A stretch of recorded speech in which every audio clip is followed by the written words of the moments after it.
Hey all, Steve from GuitarNiche here.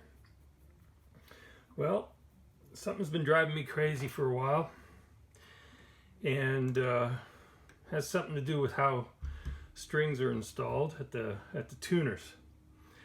Okay, there are obviously a few different methods, but which one's best? I know there's been tests done and that sort of thing, but I need to know for myself which way is, let's say, the best for, consistency, all things considered. So on my test instrument here, what I have is just this this carcass of a beginner guitar that is going to serve the purpose, and I'll quickly go over the variables that have been knocked out. One being the nut. Well, there is no nut other than this threaded rod of sorts, which is consistent. It's above the frets, all that kind of stuff, and that will get around the problem of, well, maybe the nut slots are not consistent, etc., etc. This is about as consistent as it's going to get, and I will lube it up. The bridge is locked in place, nailed down. I'm going to use the 2nd and 5th notches on this pre-intonated solid wraparound style tailpiece here, or bridge piece, because they are at the same lateral level. In other words, the scale length is going to be the same, so the distance between here and here, and moreover between here and here at the other end, are going to be consistent. So speaking of the tuners again, I'm going to the middle tuner on each side for consistency,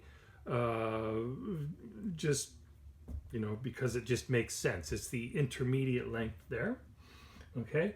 And for string consistency, same gauge, same manufacturer, okay? Two different kinds, okay? We're gonna run a test with these, and then we'll double check with these, okay? I'm going to keep the pitches consistent. Moreover, what I'm going to do is I'm going to install the strings in pairs. That is, one string will be done with a luthier's knot, and then the corresponding other side. I'm just going to do 2 strings, by the way, one here and one here. And the comparatives will be luthier's knot versus regular old, put it in, wrap it up sort of thing. A luthier's knot versus, your pinch, where the wraps go around and trap the string in underneath one of the wraps, and the pinch versus a standard installation, okay, or Z or Z. For standard installations, and we'll see how these compare. What I have here is just a tester, just to test out the rig and stuff like that. The beauty of this is I took the spring out of this Bigsby unit.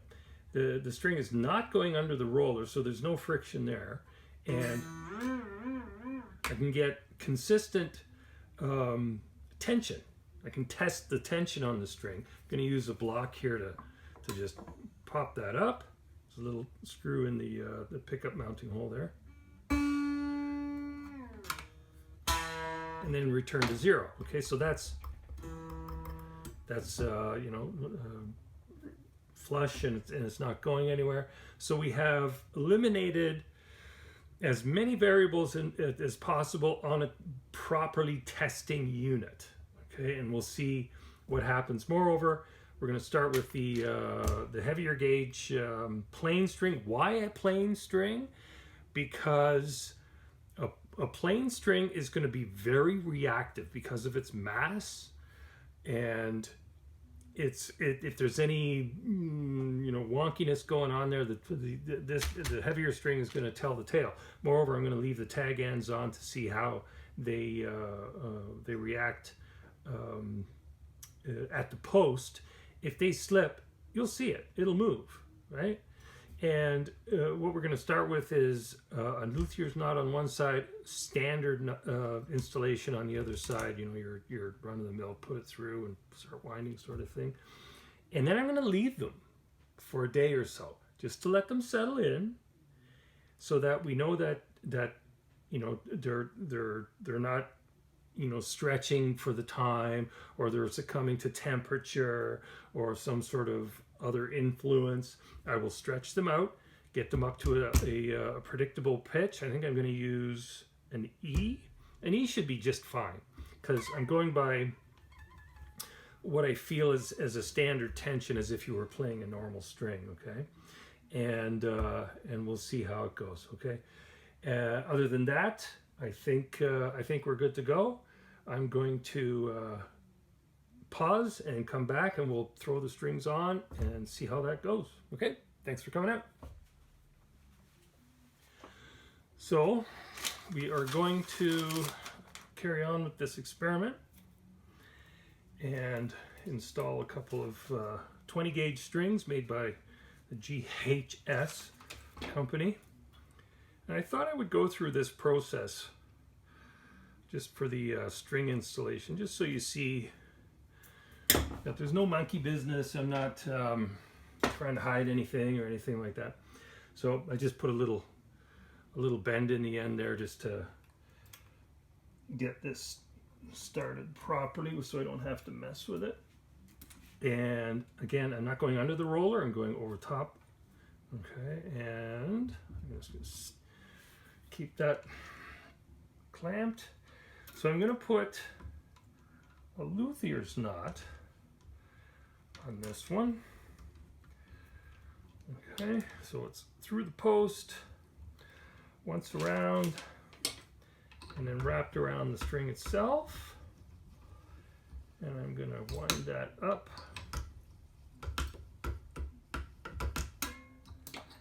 Just get it tensioned up a little bit. Get that situated. All right, there is no pickups. You're not going to hear it other than entirely acoustically. Okay, and our second victim here, another 20 gauge by the GHS company, who would make really good strings, by the way. They really do. Diodario being the largest string manufacturer I think in the world, is fine, but GHS is good string too. Okay, so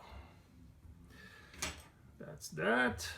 And this time we're just gonna run this through the post au naturel. Give it a kink one way, give it a kink in the direction that we're going,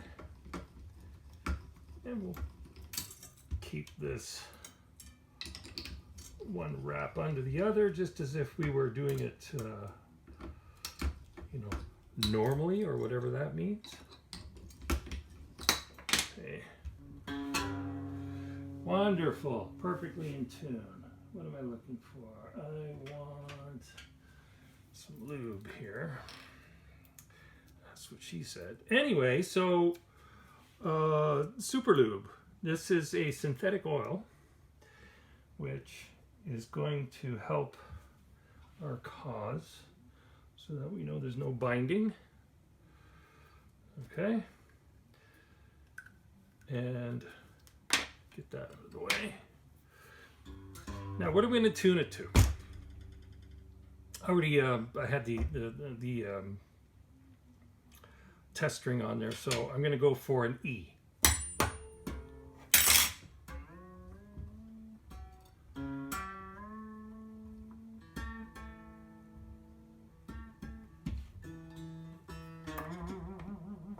Okay, and I'm going to take out some initial slack. Again, all we're trying to do is take out the variables.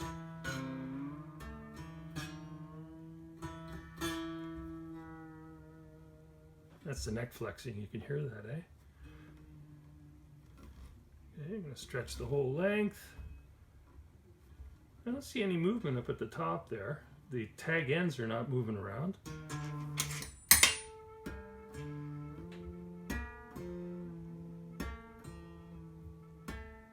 Close enough, right? As long as the strings are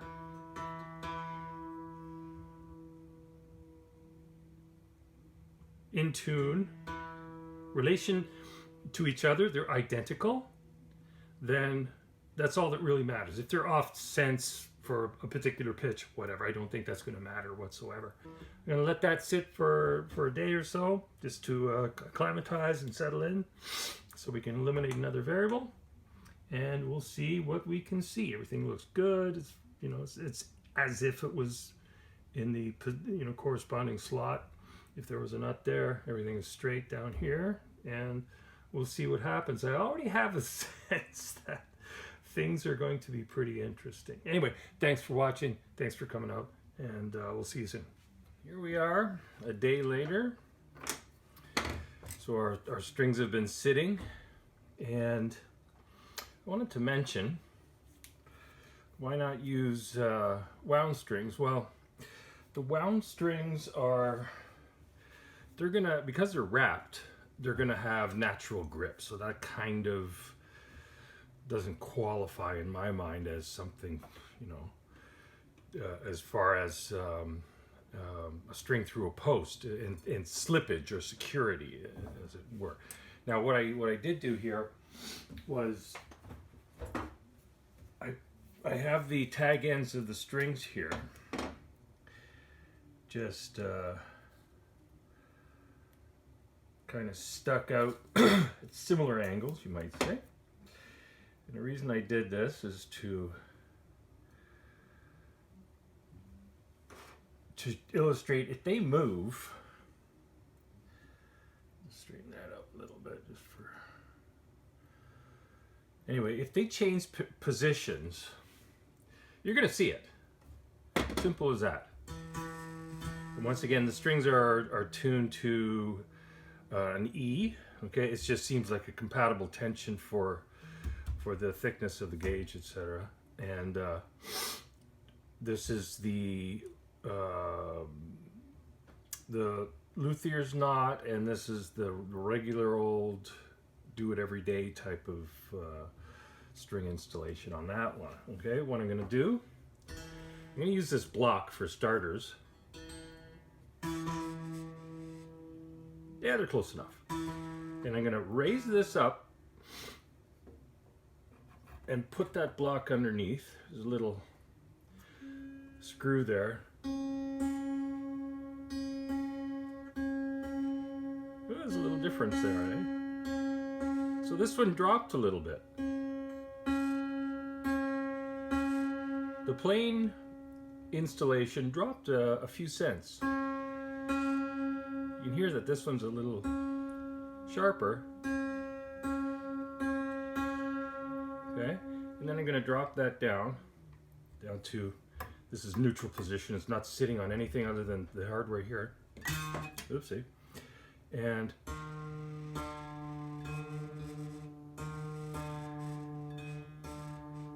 well, that's definitely dropped. How much? Well, that's kind of relative, but the fact is it did drop. Now, it's kind of significant.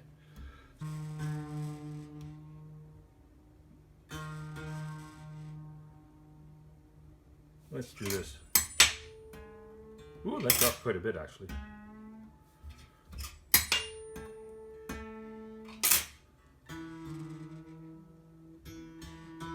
That's what that illustrates there is some tension coming out over the last day or so. But the fact that the plain one dropped, I was really kind of suspecting that it would be more close than that. I wasn't expecting it to be that different. Okay, so they're back at the same pitch again. I'm going to put the block in.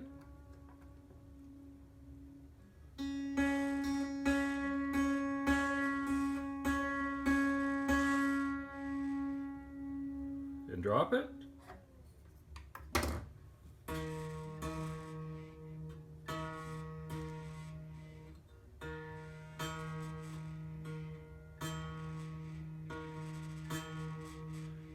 This one is still, well, this one dropped a little bit.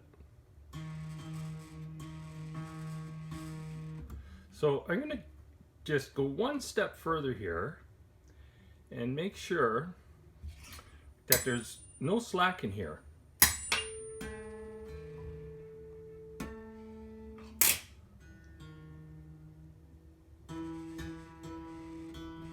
So this is the third time I've brought them up to pitch, or third or fourth, whatever, I'm not keeping track. But they should be pretty much fully stretched out. And you can see, actually, this one, the non-locked one, has actually moved in a little bit. This tag end. The straight one, or the locked one, is more where it was. This is interesting. Okay. One more time.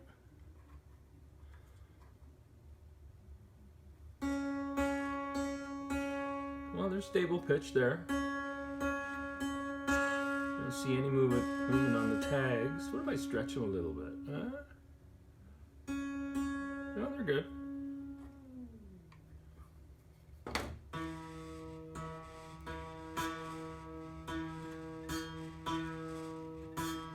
And they're stable.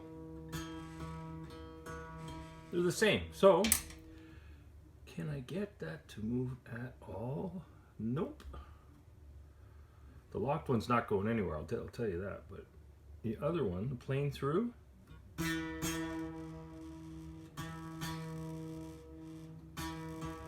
or the standard installation,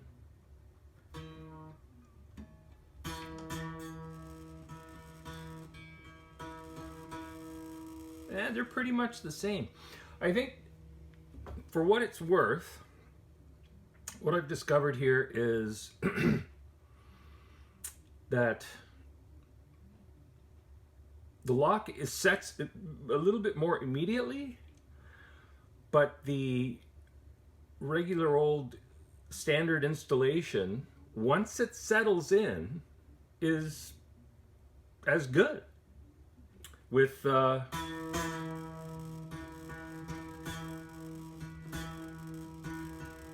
a little bit of time and of course a good stretch. Let's see what that does. Close enough for me. Maybe a slight difference, but minimal. I think at the end of the day, the benefit of the lock in this instance, with a 20 gauge string at a certain tension, reasonable, as I'm saying, I'm not scientific enough to say that this is X number of pounds or anything, but it's certainly within like a regular guitar string type tension, which is, good gosh, look on the back of a D'Addario set, you'll have an idea. Anyway, I'm not absolutely sold that the lock is gonna save the day. I'll say it that way. So I'm not gonna bother with the install type that you wrap around and trap the string within the wraps itself. I'm gonna forego that, and I'm gonna go straight to the 11s. Okay, and we'll go into the real world, let's say, as far as pitch goes and all these sorts of things. So 11 would typically be the second string, or could be the second string on a typical electric, but I'm going to tune it to, let's say, well, I'll think about it. Maybe a D, just to kind of get that midpoint between the B string and the E string, just tension-wise, okay? Anyway, we'll go with that, and I'll take these strings off and set that up for the 11s, and we'll see what happens. Anyway, thanks for watching, if you watched the whole thing. Anyway, well, impatience has got the better of me. So here we are a few minutes later. I've got these Ernie Ball 11 gauge strings installed on this beastie. A luthier's knot on this post, and a standard string through, wind it up on the other side. I've gone through an initial stretch is to seat the strings. I'm going to make sure I got a little bit of lube here. Okay, so we can't blame our contact points for interference. Okay, and I've got the strings flagged and tagged. Okay, they are literally, both tags are pointing straight down the guitar this way. So if there's any play or whatnot, it's going to be evident. If they let go or move, it's going to be evident to me, at least. I'm going to straighten that one out. Perfect. Okay, so they're equidistant. They're in line with the neck. If they move for whatever reason, well, let's do this first. Okay, I'm going to give this a little tweak first and tune this up. That's the second stretch. I got to be quiet. Perfect. Okay, so they're both bang on the money, D. Why did we do D again? Because it's an 11 gauge string. Depending on the gauge of strings you prefer, a B string can be an 11 in a standard set of 9s. But you know, if you go to a heavier gauge string, the 11 could actually be your E string. So my thinking was, well, let's split the difference. Okay, nice even note. So now we're going to see what this bad boy is going to do here. Okay, by stretching the strings, by pulling this up, I'm going to see how stable these installations are. Is one better than the other? Well, we're going to find out.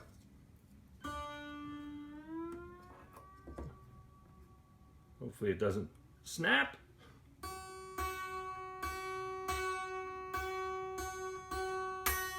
Stop that. Ah! The luthier is not actually dropped a little bit. That could have been an installation issue, but or something seating down here, but the luthier's not slipped. Oh my God. That's crazy. Wasn't expecting that. The impossible has happened.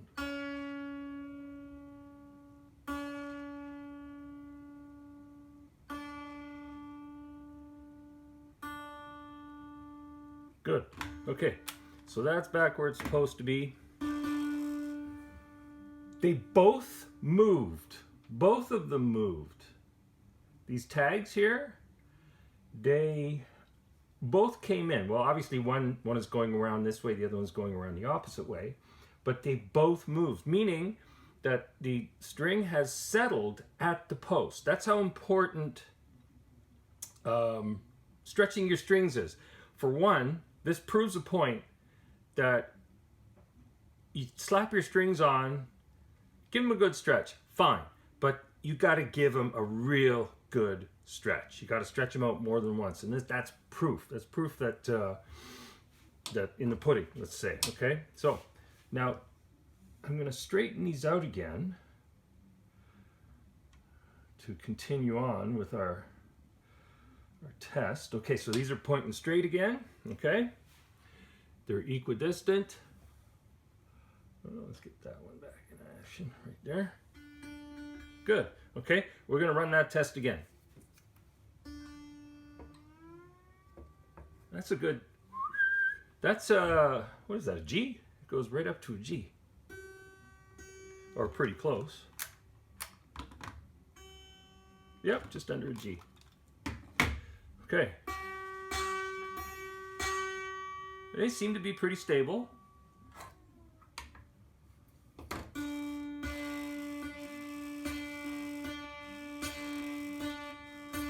There's a nasty rattle there. Something on the table. Well, look at that. Look at that. I think, yeah, it dropped a little bit. Tune this up again. I want to run this test one more time.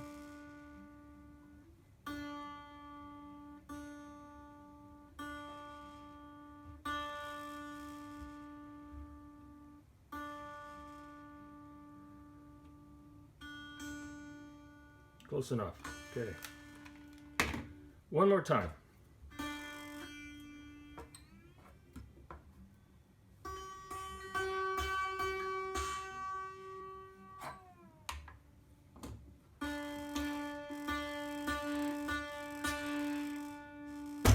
Well, I gotta say, busted. Luthier's knot is busted. Good God. Who knew? Okay. Let's get aggressive.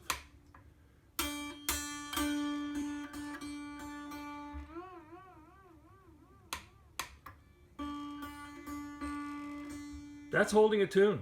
No question about it. Straight through and wrap. No fancy business. And works like a charm. Well, there you have it, sports fans. In my mind, that's proof positive that luthier's knot, well, it's not necessarily the right solution. So, I guess that's that. Now, having said that, I would say for other instruments such as mandolins where the tension can be just extraordinary, I would still use a luthier's knot on something like that because just for the sake of the nature of the beast and stuff. But for standard guitars, I mean, this is a no-brainer. Didn't move. Didn't move. Okay.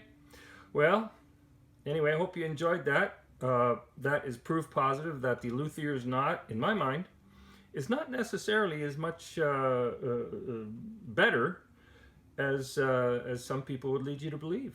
Okay. Anyway, hope you enjoyed that. And thanks for watching. Anyway, like and subscribe. Thanks for coming out.